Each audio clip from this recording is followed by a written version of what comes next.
The name Olivier Messiæn looms up out of the 20th centuries as one of the greatest composers of all time. When I met him on Easter Sunday of 1982, he was certainly the most famous living composer. There are several things I remember about that Easter Sunday. It was very cold in Paris, and the church La Trinité, where he had been organist all his life, he was nominated by Marcel Dupré, in fact, for the position.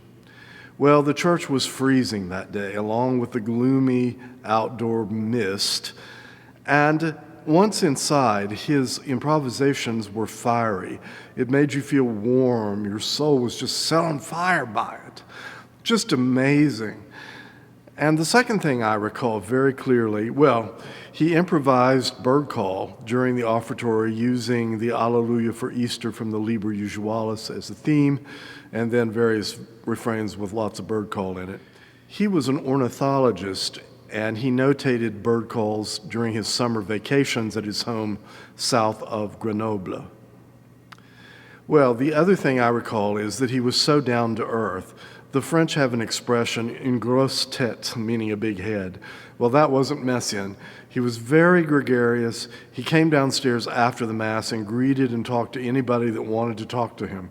Very available, just a really nice person. After the Mass, his wife, Yvonne Loriot, was shepherding him around, trying to get him into their Renault.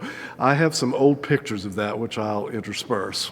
Messiæn wrote music that were not just compositions, but they were a statement of his Christian faith. And he said he got from that same faith a certain joy and hopefulness.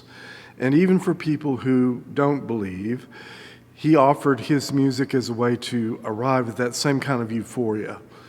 And I think that in listening to Les oiseaux et les sauces, you might imagine that you're walking through a desert. You're having really bad things happening to you.